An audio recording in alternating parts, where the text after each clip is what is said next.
தேசத்தின் நம்பிக்கை மாத இதழ் அப்பா பதிப்பகம் இணைந்து வழங்கும் நேர்மையாளர் சகாயம் IAS அவர்களின் அனுபவ பதிவில் கடைசி தரையில் கண்டாங்கி சேலை புத்தகத்திற்கு உடனே அழையுங்கள். மிக தெளிவாக சொல்லுங்கள், அரசியலை எதிர்பார்க்கிறீர்களா? நான் தான் சொல்லிவிட்டேனே அரசியலுக்கு நான் தயார் என்று. அரசியலுக்கு இன்றைக்கும் கூட தயாராக இருக்கிறேன். நாங்கள் மிக விரைவிலே நாங்கள் இயக்கத்தை அறிவிக்க இருக்கிறோம். நீங்கள் தனிமையாக நின்று போராடுவதாக நீங்கள் கருத வேண்டாம். நீங்கள் பிதாமகன் என்று சொன்னாலும் இல்லை இவர் ஒன்றுமே செய்யாதவர் என்று சொன்னாலும் நான் உங்களோடு இருக்கிறேன் என்பதை நீங்கள் மறந்துவிட வேண்டாம். எனக்கு நண்பர்கள் IAS அலுவலர்கள் எல்லாம் இல்லை. சாதாரண ஏழை எளிய விவசாயியும் தொழிலாளியும் உழைப்பாளியும் ஒடுக்கப்பட்ட மக்களால் எனக்கு நண்பர்கள். நீ என்ன சாதி வேண்டுமானால் இருக்கலாம், நீ என்ன மதத்தை சார்ந்தவனாக இருக்கலாம், தமிழ் மொழியை மிக ஆழமாக நேசிக்கக்கூடிய நான், நீ எந்த மொழியாக இருந்தாலும் சரி, எந்த நாட்டவனாக இருந்தாலும் சரி, நான் உன்னை நேசிப்பேன் என்பதுதான் என் உள்ளத்தினுடைய அடிநாதமாக இருக்கிறது. Cabinet Minister should be treated on par with the CM of a state என்று சொன்னார். அதாவது மத்திய கேபினட் அமைச்சர் ஒரு மாநிலத்தினுடைய முதலமைச்சருக்கு நிகரானவர் என்று அவர் சொன்னார். அதனால் ஐயா இந்த சம்மனை நாம் அனுப்பக்கூடாது என்று சொன்னார். அன்பிற்குரியவர்களே, நான் சொன்னேன், குற்றம் சாட்டப்பட்டவர் எவராக இருந்தாலும் ஒரு கலெக்டராக நான் சம்மன் அனுப்புவேன் என்று சொன்னேன். ஒரு கிராம நிர்வாக அலுவலர் கூட கிராமத்திலே தங்கியது இல்லை. அதுதான் உண்மை. ஆனால் சட்டப்படி ஒருவரும் பணி நீக்கம் செய்யப்பட்டது இல்லை என்பதுதான் இந்த நாட்டிலே விசிக்கிறோம். India lives in villages. India is a country of villages. The farmers are the backbone of this country என்றெல்லாம் பெருமையோடு வசனம் பேசக்கூடிய அரசியல்வாதிகளை நாம் பார்க்கிறோம். ஆனால் அவ்வளவும் வார்த்தை ஜாலம் என்று சொல்லுவோமே, அப்படித்தான் இருக்கிறது. என்னை ஒரு பரிதாப கோணத்திலே அவர் பார்த்து சொன்னார், என்னை பார்த்து பரிதாபப்பட வேண்டாம். நாம் மக்களுக்காக நிற்கக்கூடிய ஒவ்வொரு லட்சியவாதியும் அவனுக்கு கிடைக்கக்கூடிய அவமானங்களையும் வேதனைகளையும் விதையாகத்தான் வித்தாகத்தான் கருதுகிறானே ஒழிய மிகச் சிறப்பாக நடக்கின்ற இந்த சமூக ஆர்வலர்கள் பாதுகாப்பு மாநாடு என்கின்ற இந்த நல்ல நிகழ்வில் கலந்து கொண்டு எனக்கு முன்பாக உரையாற்றி அமர்ந்திருக்கின்ற இந்த இயக்கத்தினுடைய நிறுவனர் அன்பிற்குரிய வழக்கறிஞர் முனைவர் நல்விடை விஸ்வராஜ் மற்றும் தமிழகத்தின் தன்னலமறியா தன்னிகரில்லா பசுமை போராடி அன்பிற்குரிய முகிலன் உள்ளிட்ட மேடையில் இருக்கக்கூடிய அத்துணை பேருக்கும், அதை போல இந்த நிகழ்விலே கலந்து கொள்வதற்காக வருகை தந்திருக்கின்ற தமிழ் நிலத்தின் பல்வேறு பகுதிகளிலிருந்து வந்திருக்கக்கூடிய சமூக ஆர்வலர்கள் அத்துணை பேருக்கும் என்னுடைய வணக்கத்தை தெரிவித்துக் கொள்கிறேன். இன்றைக்கு 10 ரூபாய் இயக்கத்தினுடைய சார்பாக மிக சிறப்பாக சமூக ஆர்வலர்கள் பாதுகாப்பு மாநாடு என்கின்ற அளவிலே நடைபெறக்கூடிய இந்த நல்ல நிகழ்வு, இந்த கூட்டம், இந்த மாநாடு மிகச்சிறந்த ஒரு வெற்றிகரமான நிகழ்வாக அது நடந்திட, உண்மையான ஒரு தாக்கத்தை அது ஏற்படுத்திட நான் உள்ளார்ந்து என்னுடைய வாழ்த்துக்களை தெரிவித்துக் கொள்கிறேன். மிகச்சிறந்த ஒரு இயக்கம், மிகச்சிறந்த ஒரு மக்கள் இயக்கம் என்பது அது மக்களினுடைய வளர்ச்சி, மக்களினுடைய மேம்பாடு, இவைகளுக்காக இயங்கக்கூடிய ஒரு இயக்கம்தான். ஒரு சமூகத்தில் விழிப்புணர்வை ஏற்படுத்தி அந்த சமூகம் எழுவதற்கு எந்த இயக்கம் காரணமாக இருக்கிறதோ அந்த இயக்கம்தான் உண்மையான மக்கள் இயக்கம், மிகச்சிறந்த இயக்கமாக சமூகவியலாளர்கள் கருதுவார்கள். அந்த வகையில் இன்றைக்கு 10 ரூபாய் இயக்கம் தமிழ் நிலத்திலே ஒரு மகத்தான ஒரு மக்கள் இயக்கமாக இந்த தமிழ் சமூகத்தினுடைய விடியலுக்காக விழிப்புணர்வை வித்தாக ஊன்றக்கூடிய ஒரு உயர்ந்த ஒரு இயக்கமாக இன்றைக்கு திகழ்கிறது. அதற்காக அந்த இயக்கத்தினுடைய நிறுவனர் அன்பிற்குரிய நல்வினை விஸ்வராஜ் அவர்களை உள்ளார்ந்து நான் வாழ்த்துகிறேன். அவருக்கு துணையாக நிற்கின்ற, தோள் கொடுத்து துணையாக நிற்கின்ற தமிழ் நிலவெங்கு பரவி இருக்கக்கூடிய இந்த சமூக ஆர்வலர்களை நான் உள்ளார்ந்து நான் உங்களை வாழ்த்துகிறேன். நிச்சயமாக உங்களுடைய இயக்கம் இந்த தமிழ் நிலத்தில் தமிழ் நலத்தை இன்னும் ஒருபடி மேலே உயர்த்துவதற்கு அது மகத்தான பங்களிப்பை எதிர்காலத்தில் செய்யும் என்ற நம்பிக்கை எனக்கு உண்டு. அந்த அடிப்படையில் உங்கள் அத்துணை முயற்சிகளையும் நான் வாழ்த்துகிறேன். நிச்சயமாக நான் உங்களோடு இருப்பேன் என்பதை சொல்லிக்கொள்ள நான் ஆசைப்படுகிறேன். நான் வேறெங்கும் இல்லை. நான் IAS என்பது இந்த நாட்டினுடைய உச்சபட்ச அதிகார அமைப்பு. அது இன்றைக்கு பார்த்தால் IAS தேர்வு UPSC-யால் நடத்தக்கூடிய இந்த குடிமைப்பணி தேர்வுக்கு ஏறக்குறைய 10 to 12 லட்சம் பேர்கள் விண்ணப்பிப்பார்கள். அப்படிப்பட்ட தேர்விலே பிரிலிமினரி எக்ஸாமினேஷன் என்று சொல்லக்கூடிய தொடக்க நிலை தேர்வு ஏறக்குறைய 5 to 6 லட்சம் பேர் அவர்கள் எழுதுவார்கள். இந்தியாவினுடைய மிக கடுமையான போட்டி மிகுந்த ஒரு தேர்வாக இருக்கக்கூடிய இந்த தேர்வு, இந்த UPSC-யால் நடத்தப்படக்கூடிய சிவில் சர்வீசஸ் எக்ஸாமினேஷன் என்று சொல்லக்கூடிய இந்த குடிமைப்பணி தேர்வு. எனவே அந்த கடுமையான போட்டித் தேர்வுகளிலே வெற்றி பெற்று வந்து இந்த நாட்டினுடைய நிர்வாக அமைப்பை ஆளுமை செலுத்தக்கூடிய மகத்தான நிர்வாக அமைப்பாக இந்தியாவெங்கும் இருப்பது இந்த IAS. நான் அப்படிப்பட்ட இந்த அதிகாரத்தினுடைய உச்சத்தில் இருக்கக்கூடிய IAS-இல் இருந்த பொழுது கூட நான் மக்களிடத்திலே தான் நான் இன்றைக்கு இருந்தேன். நான் மக்களுக்கு அப்பாலே இல்லை. மக்களுக்கு அப்பாலே நான் ஒரு காலம் இருந்தது இல்லை. எனவே நீங்கள் ஐயப்பட வேண்டாம். நான் மக்களோடு இருக்கக்கூடிய உங்களோடு தான் நான் இருக்கிறேன் என்று சொல்லிக்கொள்ள ஆசைப்படுகிறேன். அன்பிற்குரியவர்களே, இன்றைக்கு மிகச்சிறந்த முறையில் முகலன் அவர்கள் பேசினார்கள். உண்மையிலேயே அவர் எனக்கு நன்கு அறிமுகமானது நாமக்கல்லிலே நான் மாவட்ட ஆட்சித்தலைவராக இருந்த காலத்தில். அவர் கொண்டு வரக்கூடிய ஒவ்வொரு பிரச்சனையும் இந்த மண்ணிற்கானது, இந்த மண்ணினுடைய மக்களுக்கானது என்பதை நான் அறிந்து அவர் மீது நான் அன்பு செலுத்த ஆரம்பித்தேன். அந்த அன்பு ஒரு மகத்தான மரியாதையாக இந்த மாமனிடத்திலே எனக்கு ஏற்பட்டது. அங்கிருந்து என்னை மாற்றினார்கள். இன்றைக்கு கூட நம்முடைய அன்பிற்குரிய நல்வினை விஸ்வராஜ் அவர்கள் பேசுகிற பொழுது சொன்னார்கள், நான் கிராம நிர்வாக அலுவலர்களை கிராமத்திலே தங்க சொன்னேன். அப்படிப்பட்ட அந்த நேரத்தில் அந்த உத்தரவை நான் அமல்படுத்தினேன். அதற்காக எனக்கு கிடைத்த பரிசு மாறுதல் என்று அவர் சொன்னார். ஒரு சோகத்தோடு சோகம் சொட்ட சொட்ட என்னை ஒரு பரிதாப கோணத்திலே அவர் பார்த்து சொன்னார், என்னை பார்த்து பரிதாபப்பட வேண்டாம். நான் மக்களுக்காக நிற்கக்கூடிய ஒவ்வொரு லட்சியவாதியும் அவனுக்கு கிடைக்கக்கூடிய அவமானங்களையும் வேதனைகளையும் விதையாகத்தான் வித்தாகத்தான் கருதுகிறானே ஒழிய அவனை அவமானமாக ஒரு காலம் கருத மாட்டார். அன்றைக்கு சட்டம் என்ன சொல்லுகிறது? ரயட் மேனுவல் ரூல் 3, குடியானவருடைய அந்த அவர்களுக்கான வழிகாட்டக்கூடிய அந்த விதிமுறை 3 என்ன சொல்லுகிறது என்று சொன்னால், every village administrative officer shall reside in the respective charge village. In case he doesn't stay, he shall be removed from service என்று சொல்லுகிறது. என்ன சொல்லுகிறது இந்த விதி? ஒவ்வொரு கிராம நிர்வாக அலுவலரும் தங்களுடைய பொறுப்பு கிராமத்திலே இருந்து பணியாற்ற வேண்டும். அப்படி பணியாற்றவில்லை என்று சொன்னால் அவர் பதவியிலிருந்தே அவர் அப்புறப்படுத்தப்படுவார், நீக்கப்படுவார் என்பதுதான் இந்த ரயட் மேனுவல் ரூல் 3 சாரம்சம். ஆனால் அன்பிற்குரியவர்களே, எனக்கு தெரிந்து ஒரு கிராம நிர்வாக அலுவலர் கூட கிராமத்திலே தங்கியது இல்லை. இல்லை இல்லை அதுதான் உண்மை. எங்கோ ஒருவர் இருக்கலாம், எங்கோ ஒரு நல்ல மனிதன் மனசாட்சிக்கு பயந்து இந்த சமூகத்தை உள்ளார்ந்து நேசிக்கக்கூடிய உயர்ந்த மனிதன் எங்கோ இருக்கலாம். அது அபூர்வங்கள். அவைகளெல்லாம் விதிவிலக்குகள் விதியாக மாறாது.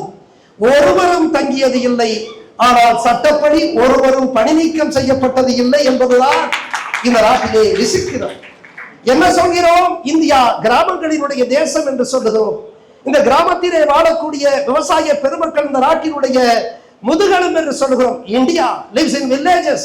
India is a country of villages.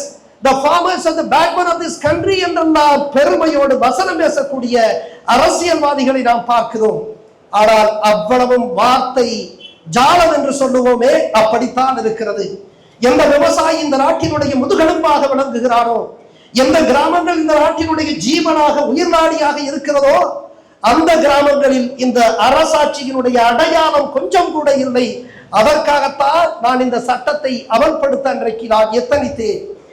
Every village administrative officer is supposed to stay in the respective charge village. He doesn't stay, he shall be removed from service என்று இருக்கக்கூடிய அந்த சட்டத்தை அன்றைக்கு அமல்படுத்த எத்தனித்தேன். விளைவு, அன்றைக்கு அவர்கள் எனக்கு எதிராக போராடினார்கள். அன்றைக்கு எனக்கு எதிராக போராடினார்கள். நான் அரசியல்வாதி அல்ல, ஆனால் நாமக்கல்லை நம் மக்கள் என்று நேசித்து நான் வேலை பார்த்த அந்த மாவட்டம் அது. இது இன்னொரு இடம், இன்னொரு மாவட்டம் என்று நான் எண்ணவில்லை. நான் எந்த மக்களை பார்த்தாலும் அது என் மக்கள் என்று கருதக்கூடிய இயல்பை என் பெற்றோர்கள் எனக்கு ஊட்டி இருக்கிறார்கள்.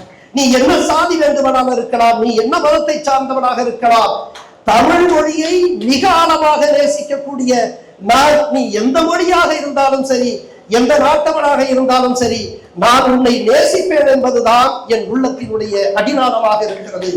எனவே நாமக்கல் நம் மக்கள் என்று நான் நேசித்து வேலை பார்த்த அந்த தருணத்தில் எனக்கு எதிராக போரிடார்கள் என்று அன்றைக்கு கொதித்தெழுந்தார்கள். அப்படி கொதித்து எழுந்த நாமக்கல் இளைஞர்களுக்கு அன்றைக்கு வழிகாட்டியவர் தான் நம்முடைய போராளி முகிலன் அவர்கள். துணை நின்றவர் தான் நன்விலை விஸ்வராஜ் போன்றவர்கள். அன்றைக்கு இவர்கள் திரண்டு ஏறக்குறைய 5000-7000 பேர் எனக்கு எதிராக நிற்கக்கூடிய கிராம நிர்வாக அலுவலர்களுக்கு எதிராக திரண்டு, இவர்கள் எங்கள் மாவட்ட ஆட்சித்தலைவர் நேர்மையாக சட்டத்தை அமல்படுத்துவதற்கு துணையாக இருக்கிறோம் என்று அன்றைக்கு முழங்கினார்கள். அந்த முழக்கத்தை பார்த்து கிராம நிர்வாக அலுவலர்களுக்கு கலக்கம் வந்ததோ தெரியவில்லை, எனக்கு கலக்கம் வந்தது. மக்களினுடைய அன்பை பெற்ற ஒரு ஆட்சியரை எந்த அரசியல்வாதிகளும் ஏற்றுக்கொள்வது இல்லை. எனவே எனக்கு ஆபத்து வரும் என்று நான் எண்ணினேன். அப்படியாகத்தான் ஆபத்து வந்தது. அன்றைக்கு துணை சபாநாயகராக ஒருவர் இருந்தார். அவர் இன்றைக்கு அந்த ஆளுங்கட்சியிலேயே இன்றைக்கு இல்லை, அவர் வேறு கட்சிக்கு ஓடிவிட்டார். அன்றைக்கு அவருடைய தூண்டுதல் பேரிலே கிராம நிர்வாக அலுவலர் இவர்களெல்லாம் தமிழகம் எங்கும் திரண்டு வந்து ஏறக்குறைய நம்முடைய நல்வனை விஸ்வராஜ் அவர்கள் குறிப்பிட்டதை போல 3000-லிருந்து 4000 பேர் அங்கே வந்து போராடினார்கள் மாவட்ட ஆட்சித்தலைவர் அலுவலகத்திற்கு முன்பாக. அதற்கு முன்பாக அன்றைக்கு அங்கே இருந்த காவல்துறை கண்காணிப்பாளர் எஸ்பி இடத்திலே கேட்கிறார், இதை அனுமதிப்பதா வேண்டாமா என்று கேட்டார். I was a district magistrate. District collector is a district magistrate. I can stop any kind of agitation. நான் எந்த விதமான மக்களினுடைய போராட்டத்தை நான் நிறுத்தலாம், ஏதாவது ஒரு சட்டத்தை சுட்டிக்காட்டி. எஸ்பி இடத்திலே கேட்கிறார், இந்த போராட்டத்தை கிராம நிர்வாக அலுவலர்கள் தமிழகம் முழுவதும் இருந்து திரண்டு வருகிறார்கள், 3000-5000 என்று அவர்கள் திரண்டு வந்து இங்கே உங்கள் அலுவலகத்திற்கு முன்பாக போகிறார்கள், அவர்களை நான் நிறுத்தலாமா, தடை செய்யலாமா என்று கேட்டபோது நான் சொன்னேன், இந்த நாடு ஜனநாயக நாடு, அவர்களுக்கும் என்னை எதிர்ப்பவர்களுக்கும் ஜனநாயக உரிமை உண்டு என்று சொல்லி அதை நான் அனுமதித்தேன். அவர்கள் பேசுகிறார்கள். காரணம், இந்த அரசியல்வாதிகளிடத்திலிருந்து கற்றுக்கொண்டவர்கள் என்ன பேசுவார்கள், எல்லாவற்றையும் பேசினார்கள். Collector is a face of the government. மாவட்ட ஆட்சித்தலைவர் ஒரு ஆட்சி அதிகாரத்தினுடைய அரசினுடைய முகமாக இருக்கிறார், முகவரியாக இருக்கிறார். அன்றைக்கு அவர்கள் எனக்கு எதிராக பேசுகிறார்கள். கலெக்டர் நாயே, லீவு போட்டு விட்டு ஓடிவிடுதா என்று சொல்லுகிறார். எதற்காக இதை குறிப்பிடுகிறேன் என்று சொன்னால், ஒரு சட்டத்தை அமல்படுத்துகின்ற ஒரு கலெக்டருக்கு கிடைக்கக்கூடிய இந்த நிலை என்று சொன்னால், சாதாரணமாக இருக்கக்கூடிய சமூக ஆர்வலர்களாகிய உங்களுக்கு எந்த பாதுகாப்பு இன்மை இருக்கும் என்று எனக்கு தெரியும். அன்றைக்கு அப்படி சொல்லுகிற பொழுது, அப்படி கலெக்டர் நாயே லீவு போட்டு விட்டு ஓடிவிடதா என்று சொல்லுகிற பொழுது, இது போன்ற வீடியோக்களை நானும் எடுத்து அப்படியே நான் அனுப்பினேன். ஏனென்றால் இவர்கள் என்னுடைய மாவட்டத்தினுடைய கிராம நிர்வாக அலுவலராக இல்லை, மாறாக என்னுடைய கிராம நிர்வாக அலுவலர்கள் திட்டுவதற்கு ஏற்பாடு செய்தவர்கள். அந்த மாவட்டத்திலே என்னை திட்ட வேண்டும் என்றால் அவர்களே வந்து நேரடியாக திட்ட முடியாது. எனவே அவர்கள் விவரமானவர்கள். எனவே திட்டுவதற்கு மாவட்டத்தினுடைய கிராம நிர்வாக அலுவலர்களை கொண்டு வருகிறார்கள். எனவே என்னால் நடவடிக்கை எடுக்க முடியாது என்ற காரணத்தினால் அப்படியே அந்த வீடியோவை ஒரு 10 IAS அதிகாரிகளுக்கு நான் அனுப்புகிறேன். அவர்களால் சொல்லுவார்கள், யாராவது என்னை பற்றி நேர்மையாளர் என்று சொல்லிவிட்டால் அவர்களுக்கு கோபம் வரும். சகாயம் மட்டும்தானா நேர்மை? நான் சொல்லுவேன், நான் மட்டும் நேர்மை இல்லை, வாருங்கள் ஐயா, நான் தன்னந்தனியாக இருக்கிறேன், நீங்களும் நேர்மையாளர்களாக இருந்தால் சேர்ந்து செயல்படுவோமே, எனக்கு நண்பர்களே இல்லை என்று நான் சொல்லுவேன். நம்முடைய முதல்வர் அழகாக சொல்லுவார், ஒருவர் கூட இவரோடு பேச மாட்டார் என்று சொல்லுவார்கள். எனக்கு நண்பர்கள் IAS அலுவலர்கள் எல்லாம் இல்லை. சாதாரண ஏழை எளிய விவசாயியும் தொழிலாளியும் உழைப்பாளியும் ஒடுக்கப்பட்ட மக்களால் எனக்கு நண்பர்கள். அப்படியெல்லாம் அந்த அவர்களோடு நான் நட்பு பாராட்டி இருந்தால் என்னுடைய நிலைமை வேறு. என்னுடைய நிலைமை வேறு. இத்தனை மாறுதல்களை நான் பார்த்திருக்க மாட்டேன். இத்தனை மாறுதல்களை பார்த்திருக்க மாட்டேன். IAS என்கின்ற உச்சபட்ச அதிகாரத்தில் அந்த உல்லாச கட்டிலே ஒருவன் அவன் மனநிறைவோடு மகிழ்ச்சியோடு வாழலாம். அதையெல்லாம் தூக்கி எறிந்தேன். காரணம், நான் என் இந்த உள்ளத்தில் இந்த சமூகத்தை இந்த மக்களை மிக ஆழமாக நேசித்தேன் என்கின்ற காரணத்தினாலேதான். அப்படிப்பட்ட நேசிப்பவர்களினுடைய கூட்டமாகத்தான் நான் 10 ரூபாய் இயக்கத்தை நான் பார்க்கிறேன். அன்பிற்குரியவர்களே, அன்றைக்கு என்ன ஆகிவிட்டது? எல்லோருக்கும் வீடியோ அனுப்பினேன். அன்றைக்கு இருந்த வருவாய்த்துறை செயலருக்கு அனுப்பினேன், வருவாய் நிர்வாக ஆணையருக்கு அனுப்பினேன், பொதுச் செயலருக்கு அனுப்பினேன், தலைமைச் செயலருக்கு அனுப்பினேன், முதலமைச்சர் அலுவலகத்தில் இருக்கக்கூடிய முதலமைச்சருடைய செயலர்களுக்கு அனுப்பினேன். 10-15 நாட்களில் நான் நம்பிக்கையோடு அனுப்பினேன். ஏனென்றால் ஒரு IAS அதிகாரியை கூட கலெக்டர் நாயே என்று சொல்கிற அதற்காவது அவர்களுக்கு கோபம் வரும் என்று நான் நம்பினேன். நிச்சயமாக நடவடிக்கை எடுப்பார்கள் என்று நான் நம்பினேன். நடவடிக்கை 15 நாட்களில் எடுத்தார்கள். அந்த மாவட்டத்திலிருந்தே என்னை அப்புறப்படுத்தினார். அன்றைக்கு நான் இங்கே இல்லை. நான் 2000 மைலுக்கு அப்பாலே இருக்கக்கூடிய அந்த மலைநகரமாக இருக்கக்கூடிய உத்தரகாண்ட் மாநிலத்திலே அங்கே மசூரியிலே நான் பயிற்சியிலே இருந்தேன். நம்முடைய அன்பிற்குரிய நண்பர் முகலன் அவருக்கு தெரியும். நான் பயிற்சியிலே இருந்தேன்.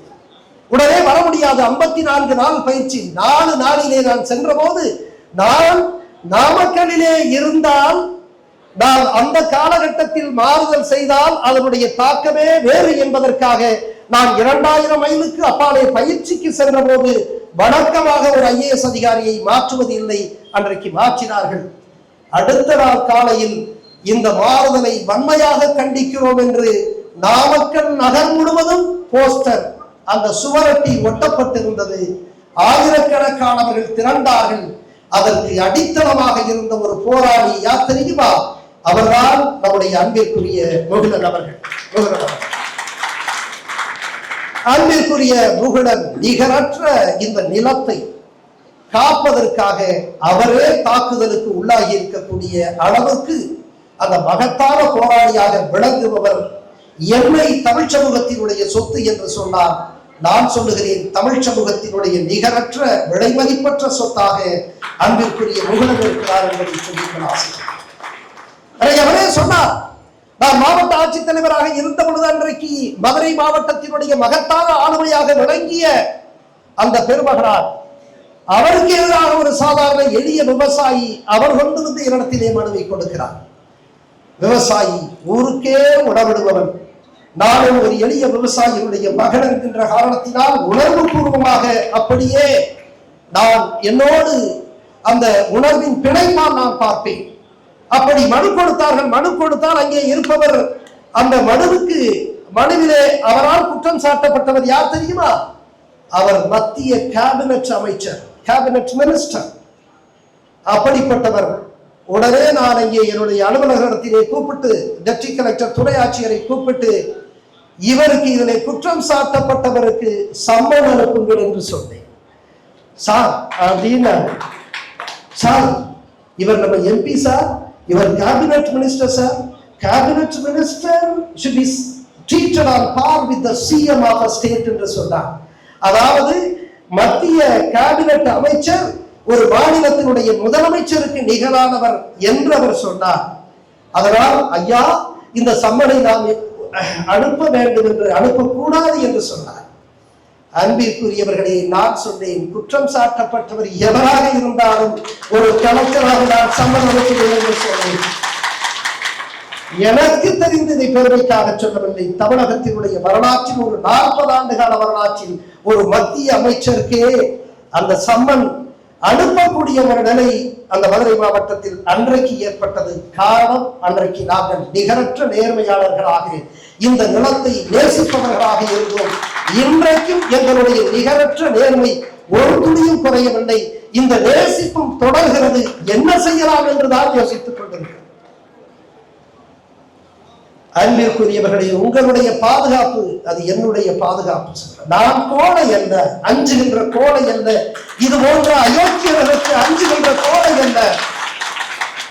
நான் எனக்கு பாதுகாப்பு இல்லை என்று சொல்லுவதே இது போன்ற அநீதிகளை அரங்கேற்றுகின்ற அரசியலாளர்களினுடைய முகத்தை கிழிப்பதற்காக, என் சமூகத்திற்கு சொல்லுவதற்காகத்தான்.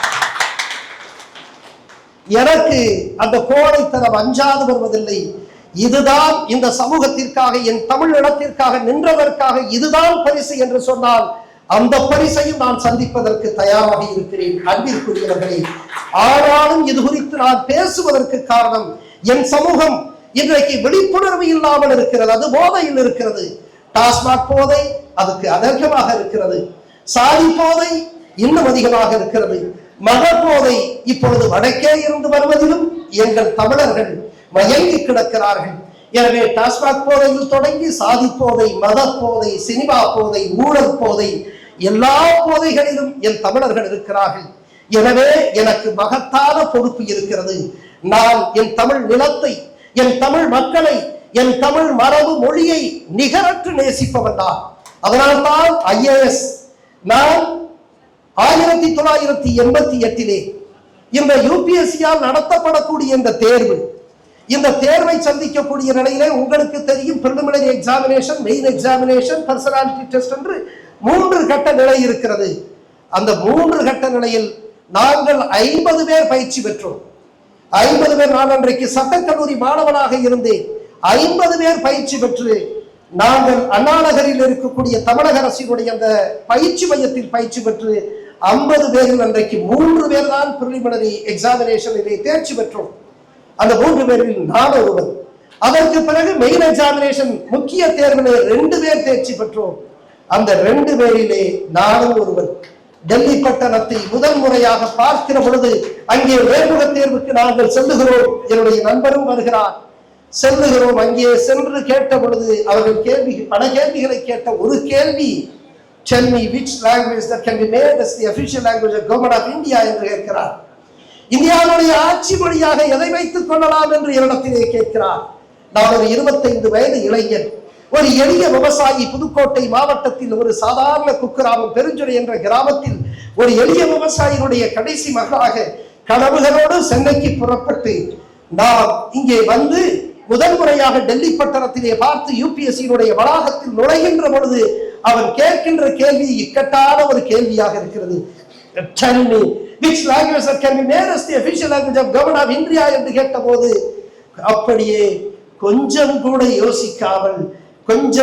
யோசிக்காமல் இந்தியாவினுடைய ஆட்சி மொழியாக எங்கள் நிகரற்ற இலக்கிய இலக்கண வளமை பெற்ற எங்கள் தமிழ் மொழியை இந்தியாவுடைய ஆட்சி மொழியாக வெளியிலே வந்து பார்க்கிறேன். வெளியிலே ராஜாமணி என்பவர் இருக்கிறார். அவர் என்னை விட மூத்தவர். அவர் இந்திய ராணுவத்திலே பணியாற்றிய காரணத்தினால் அவருக்கு விதிவிலக்கு உண்டு. வயது வரம்பிலே அவர் 34-35 வயது உள்ளவர். எனவே அவர் முடித்துவிட்டு வெளியிலே அவர் எனக்காக காத்திருக்கிறார். அவரிடத்திலே கேட்கிறார், சகாயம் எப்படி இந்த இது இன்டர்வியூ எப்படி பண்ண? நல்லா பண்ண. இந்தியாவுடைய ஆட்சி மொழியா எது வைக்கலாம்னு கேட்டாங்கன்னா தமிழை வச்சுட்டு போங்கன்னு நான் சொல்லிட்டேன் அப்படின்னு அவர் சொன்னாரு. உரிமையோட சொன்னாரு. ஏன்னா அவர் என்னை விட மூத்தவர். அப்படா கல்லூரி மாணவர். அவர் உரிமையோட சொன்னார், நான் லூசு பயலா இருக்கேன். இப்படியே சொன்னார். ஏன்னா லூசு பயலா இருக்கேன், உன் கொள்கையெல்லாம் காட்டுறதுக்கு இதுவா வேலை, இதுவா நேரம். IAS வாங்கிக்கிட்டு போய் அப்புறம் நீ கொள்கையெல்லாம் காட்டலாம்ல அப்படின்னு சொன்னாரு.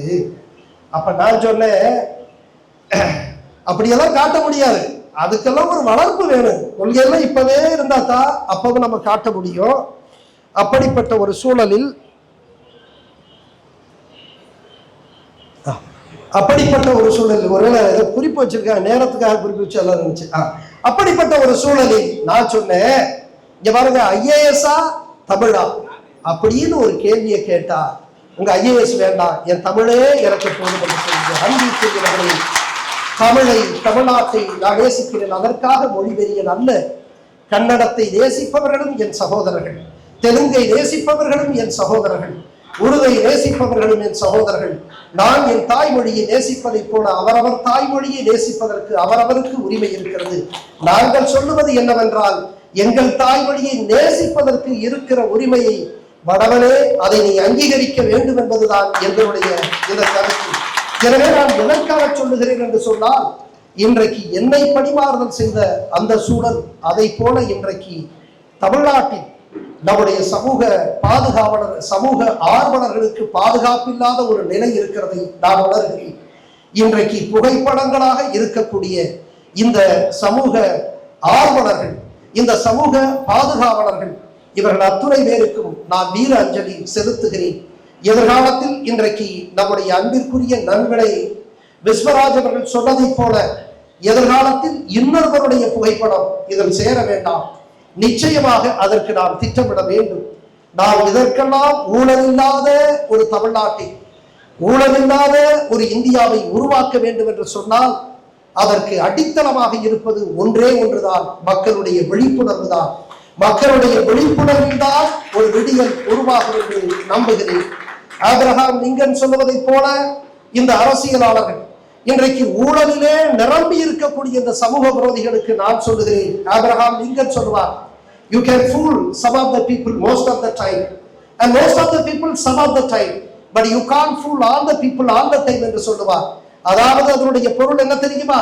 நீ பல நேரங்களில் சில பேரை ஏமாற்றலாம், சில நேரங்களில் பல பேரை ஏமாற்றலாம், ஆனால் எல்லாரையும் எல்லா காலங்களிலும் ஏமாற்ற முடியாது என்பதை நம்முடைய அதிகாரத்தில் இருப்பவர்கள் புரிந்து கொள்ள வேண்டும். இன்றைக்கு தகவல் அறியும் உரிமை சட்டம் 2004 மிக தெளிவாக சொல்ல போனால் டிசம்பர் மாதத்திலே நாடாளுமன்றத்திலே அறிமுகப்படுத்தப்பட்டு 2005 மே மாதத்தில் அது ஏற்றுக்கொள்ளப்பட்டது. அதற்கு பிறகு 2005 அக்டோபரிலே அது நடைமுறைக்கு வந்து அதனுடைய பலனை குடிமக்கள் இன்றைக்கு பெற தொடங்கி இருக்கிறார்கள் என்று நாம் எண்ணுகிற பொழுது, குறிப்பாக 10 ரூபாய் இயக்கத்தினுடைய மகத்தான பங்களிப்பை நாம் நினைவுகூர வேண்டும். குறிப்பாக நல்வினை அவர்களினுடைய அந்த விழிப்புணர்வு பரப்புரை, அந்த விழிப்புணர்வு முகாம், இவைகளெல்லாம் பாராட்டுக்குரியது. நீங்கள் தொடர்ந்து செயல்படுங்கள். நானெல்லாம் மாவட்ட ஆட்சித்தலைவராக இருந்த காலத்திலும் சரி, அல்லது பல மற்ற பதவிகளில் இருந்த காலத்திலும் சரி, நான் அன்றைக்கு நம்முடைய மக்களை, குடிமக்களை இது போன்ற கேள்விகளை கேளுங்கள் என்று நான் ஊக்கப்படுத்தினேன். இன்னும் சொல்ல போனால், இந்த சட்டமெல்லாம் வருவதற்கு முன்பாகவே உதாரணமாக நான் கள்ளக்குறிச்சி சர்க்கரை ஆலையில் மேலாண் இயக்குநராக இருந்த பொழுது, அப்பொழுது இந்த சட்டம் அமலாக்கத்திற்கு வரவில்லை. அந்த காலகட்டத்திலே நான் என்ன செய்தேன் தெரியுமா? 1 கோடி ரூபாய்க்கு நாங்கள் பொருட்கள் அந்த ஆலையினுடைய செயல்பாட்டுக்கு உபகரணங்கள் வாங்குகின்ற அந்த காலத்தில் அந்த உபகரணங்களினுடைய விலைப்பட்டியலை எவ்வளவு ரூபாய்க்கு எந்த நிறுவனத்திலிருந்து நாங்கள் வாங்கினோம் என்று அப்படியே நான் பொதுமக்களுக்கு அன்றைக்கு போட்டு விடுவோம்.